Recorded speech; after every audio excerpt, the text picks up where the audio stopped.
Talvez o curta mais famoso da era do cinema mudo, Viagem à Lua, do diretor francês Georges Méliès, foi uma importante obra na virada do século XX para poder impulsionar o cinema para novos universos ainda inimagináveis. É só pegar a icônica imagem da Lua com um foguete no olho que, há mais de 120 anos, serve de um exemplo para o nascimento do que seria popularizado como a magia do cinema. Como qualquer arte, o cinema vive se refletindo em seu passado, nas grandes obras que permitiram sua evolução técnica e artística, e nesse sentido, Méliès pode ser tido como um grande mestre e uma grande inspiração que vale a pena voltar. Eu sou Rafael, e esse é o lançamento do cinema como uma nova arte em Viagem à Lua.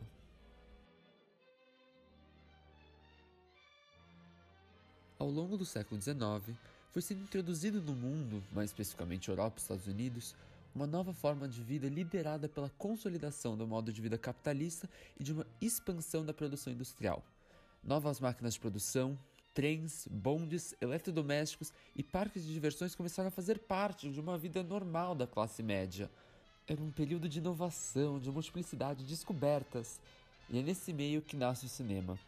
Pegando a máquina fotográfica criada no início do século e uma ideia de projeção de imagens, algo bem antigo, que vinha sendo renovada pelos europeus desde o século XV com a invenção da câmara escura de Da Vinci ou das lanternas mágicas de Kirchner, que os primeiros cineastas começam a gravar cenas da vida e projetá-las em eventos públicos. Na França, se destaca, é claro, o trabalho dos irmãos Lumière nesse primeiro cinema, com as lendas de que as pessoas corriam assustadas ao ver seu filme A Chegada do Trem à Estação de 1895, no qual os irmãos, querendo mostrar a grandeza da locomotiva, outro grande marco da industrialização, gravaram um trem em movimento chegando em uma estação em Paris, a espanto da plateia que estava acostumada com fotos estáticas. Nesse finzinho de século, a novidade dos filmes dos irmãos não só vai ser um grande acontecimento dentro e fora da França, como também vira uma experiência procurada pela burguesia ao redor do mundo. Engatado em toda essa euforia e inovação tecnológica do que seria chamada a Belle Époque europeia, o ilusionista Méliès acaba se aventurando no mundo do cinema, misturando seus conhecimentos de mágica e palco, além de muitos aspectos de seu tempo para atrair o público de uma França industrial em expansão. Viagem à Lua, desde sua concepção, mistura vários aspectos do século passado e do século que chega, misturando aspectos de dois romances, Da Terra à Lua, um livro de Júlio Verne, publicado em 1865, e Os Primeiros Homens na Lua, publicado em 1901 e escrito por H.G. Wells. Não só isso, a escolha de fazer uma história centrada na imagem de uma nave espacial propõe no filme um pensar tanto na tecnologia da época quanto na nova velocidade e uma nova maneira de se relacionar com o espaço-tempo. Um aspecto que vai voltar depois em outros trabalhos de Méliès, incluindo uma sequência quase que não oficial de Viagem à Lua, conhecido como Viagem através do Impossível de 1904, em que a gente vai ver um grupo de astronautas viajando para o Sol em uma locomotiva. Mas voltando para o foco do vídeo, produzido em 1902, Viagem à Lua, como muitos outros filmes do diretor, vai ter um olhar amoroso para as belezas e invenções de seu tempo. Abrindo o curta com uma comissão de astrônomos, Méliès não só deixa claro que está trabalhando com o âmbito científico e das novas tecnologias, como também, ao colocar um grupo de pessoas discutindo, tenta mostrar um lado de socialização e união dessa virada do século, com as pessoas se juntando numa grande causa, maior do que elas. Para além desse meio mais acadêmico, Méliès também captura um sentimento de festividade e alegria do início do século, como representado nas duas grandes festas que abrem e fecham a viagem dos astronautas. É uma ótima representação do que foi a chamada Belle Époque pelos olhos de alguém que estava realmente vivendo esse sentimento de alegria. São as danças, a multidão, notadamente inteira branca, além de ser o único ambiente que a gente vê personagens femininas no filme, e uma marcha no final, talvez militar, vamos dizer. Mas, no entanto, assim como a época que reflete, nem tudo no filme eram rosas, e se quisermos realmente tomá-lo como um exemplo histórico, vale também problematizá-lo. Narrativas de viagem espacial não são uma novidade dos séculos XIX e XX, uma vez que desde a antiguidade os homens já pensavam e idealizavam um universo estrelado acima de suas cabeças.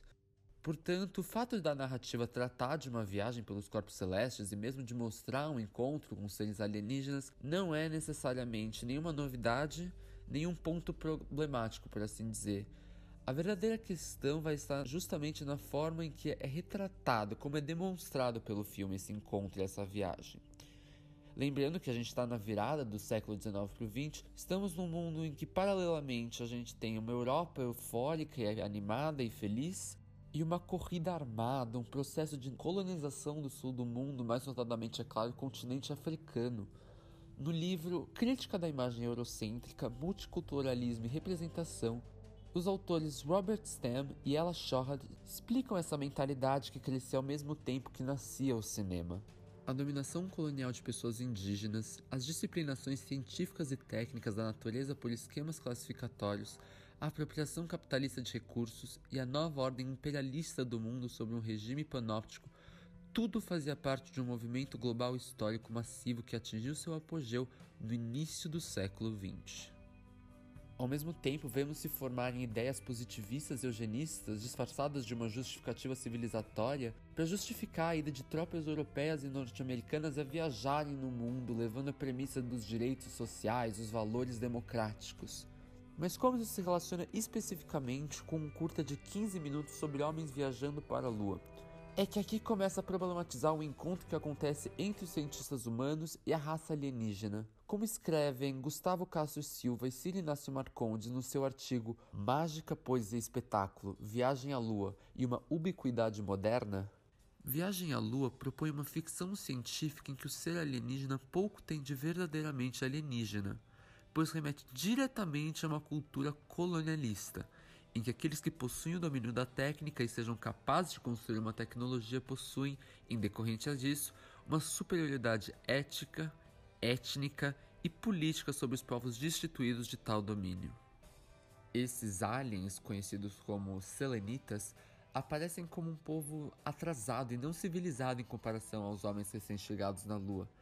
Eles ainda vivem num esquema similar ao que seria uma monarquia de antigo regime, são violentos, se comportam quase como crianças, pulando e se jogando no chão, e têm um conhecimento técnico visivelmente inferior aos terráqueos, fazendo uso de lanças para atacar e parecendo não entender o que é uma nave espacial. Pior ainda é o retrato dos humanos nesse momento. Enquanto a gente tem os selenitas furtivos e violentos, os homens parecem inofensivos, somente se defendendo, nunca propriamente atacando. São quase colocados como vítimas desse encontro com os seres bárbaros, de certa forma quase que legitimando as ideias que fomentavam no início do século XX de que existem povos não civilizados que devem ser contidos e instruídos pelo bem comum do homem. E uma vez que a obra passa essa sensação, independente de qual fosse a visão de Méliès sobre o assunto da colonização ou qual fosse sua intenção com Curta, é inegável que a obra final acabe servindo como um ensaio encenado da lógica dos povos não civilizados e de uma necessidade de levar a eles o conhecimento, a tecnologia e a liberdade. É uma certa romantização do fardo do homem branco, popularizado pelo poema de Rudyard Kipling. Isso não significa, é claro, que toda a obra deva ser descartada, uma vez que não só ela é um produto de seu tempo, como também ela tem diferentes potências narrativas e uma importância técnica inegável para a história do cinema. O que devemos fazer é recuperá-la com um distanciamento crítico, aprendendo a reconhecer entre suas múltiplas facetas o que devemos problematizar e criticar, mas também o que podemos tomar como um exemplo ou mesmo como uma fonte de inspiração. E no caso de Viagem à Lua, há muito que dá para se aproveitar para além dessa subnarrativa colonialista.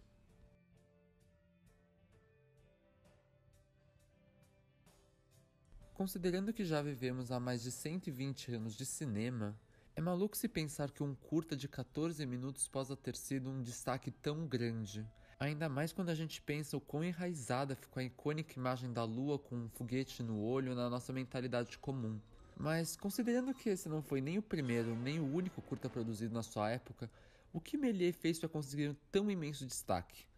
A resposta pode ser dividida em 3 caminhos possíveis: uma inovação narrativa, um novo marketing e aquilo que hoje conhecemos como a magia do cinema. Como vimos, o cinema já vinha se popularizando entre as camadas superiores da sociedade desde a década de 1890. Porém, uma vez que estamos no momento em que os produtores e diretores ainda estão descobrindo as potências e as capacidades das novas máquinas gravadoras, a imensa maioria dos vídeos que encontramos são gravações de eventos da vida cotidiana, como um trem chegando a uma estação ou pessoas saindo de uma fábrica. O ator e historiador Tom Gunning, que estudou esse primeiro cinema, chegou a propor que nesse momento o gesto essencial do filme não estava na sua habilidade de contar histórias, mas sim na intenção exibicionista, ou melhor, na sua capacidade de prender a atenção do público com a imagem. Já quando Méliès começa a trabalhar com o cinema um pouco mais de uma década depois, o público já está acostumado com esse espetáculo cinematográfico, o que significa que somente gravar uma cena comum do dia a dia não seria mais o bastante para chamar a atenção, para se destacar, ainda mais considerando que Méliès estava considerando viver do cinema. E nesse ponto, seu passado teatral vai fazer uma grande diferença para conseguir incorporar elementos narrativos para os seus trabalhos. Notadamente, o cineasta foi o primeiro a investir na construção de um estúdio cinematográfico onde não só consegue aproveitar ao máximo da luz solar, uma vez que a casa era feita de vidro, como também vai ser capaz de criar os mais inventivos mundos, construindo diversos cenários, contratando atores, tudo numa tentativa de tentar incorporar a ficção no cinema, se afastando de um mero relato da realidade. E além disso, ele vai preencher seus filmes com histórias. Uma vez que o público já se acostumou com os filmes naturais de cenas normais, entre aspas, ele irá iniciar um casamento entre cinema e teatro. Seus filmes vão ficar conhecidos como Féerié, ou Jogos de Fadas, um gênero de espetáculo que já vinha do teatro francês de fantasia, nos quais Méliès traz seres mágicos e universos alternativos para o centro do filme. O historiador do cinema, Richard Labelle, chama atenção como essa inovação na narrativa do audiovisual vai trazer tanto reconhecimento para o diretor quanto para a Viagem à Lua. Sendo a mais longa e a mais cara das primeiras Féerié, Viagem à Lua constitui não apenas a culminância do trabalho de Méliès, mas também um avanço significativo. O filme mistura dispositivos teatrais e cinemáticos em maneiras velhas e novas, privilegia o foco de atenção do espetáculo em estendida continuidade narrativa e, surpreendentemente, experimenta com a divisão e reconstrução da cena curta autônoma. Já não fosse a obra bastante impressionante por si só, o filme teve um marketing inédito para o cinema, grande parte pelos anúncios que traziam a imagem da Lua, o que ajudou muito a popularização e circulação desse ícone pela Europa e os Estados Unidos, e outros que divulgavam a influência de um livro de Júlio Verne para a confecção do filme. Com isso, o filme foi de longe um dos mais lucrativos de até então. A gente conseguiu uma fama internacional nunca vista antes no cinema, com múltiplas cópias sendo levadas para diversos países, incluindo o Brasil. Porém, tendo a acreditar que a grande importância do filme foi no seu pioneirismo na criação de uma magia cinematográfica. Vale chamar a atenção que Méliès já vinha trabalhando isso em alguns curtas anteriores, como Tin Sha, o Conjurador Chinês, A Orquestra de um Homem Só e O Homem da Cabeça de Borracha, nos quais nós vemos diversas tentativas de truques de edição, como recortes, animação quadro a quadro, sobreposição de fotograma, transição de imagem e até mesmo stop motion, criando assim quase que um ilusionismo de dupla virtualidade, isso é, que usa práticas de ilusão materiais e as intensificando com a edição do cinema. Mas em Viagem à Lua ele consegue atingir um outro patamar de seu trabalho, uma vez que vai pegar essa técnica cinematográfica que ele já vinha treinando, misturar com a narrativa que a gente chama a atenção e algumas cenas oníricas, quase como se a câmera estivesse capturando um sonho. É engraçado como Méliès consegue mesclar brilhantemente nesse primeiro curta dois aspectos atuais muitas vezes colocados como opostos. A ciência, então toda a sinopse de ficção científica e os ambientes industriais e acadêmicos que compõem a obra, e o mistério do sonho, como um encontro com a raça alienígena idealizada ou o foguete acertando a lua no seu olho. Com tudo isso, é quase um fato que o curta francês representa um marco na história do cinema. Retornando para o texto de Gustavo Castro Silva e Sir Inácio Mecondes, mais especificamente na parte que eles trabalham com o filósofo Edgar Morin, para o filósofo francês, o cinema sai de sua fase cinematógrafo, onde encontramos o primeiro cinema, ainda distante de uma linguagem padronizada e articulada, quando sai de uma incorporação total à nova maravilha que era mergulhar nos universos realistas das primeiras imagens, e passa a entrar em um jogo mais articulado, narrativo, adulto e ratificador da linguagem, na fase cinema. Aqui, a identificação já não é tão grande, e a nossa projeção pessoal passa a ser determinante no jogo controlado entre magia e subjetividade, que constitui a espectatorialidade cinematográfica. Viagem à Lua, assim como diversos outros trabalhos do seu tempo que vieram depois dele, vai ajudar a criar uma nova maneira do público se relacionar com o cinema, novos paradigmas para o trabalho com o audiovisual, a narrativa, o marketing e a magia da montagem. todos aspectos que seriam e continuam sendo questionados, reinventados e redefinidos por grandes mestres do cinema mundial. Méliès apontou para as estrelas e apertou o botão de partida, e o cinema se lançou para universos nunca antes imaginados.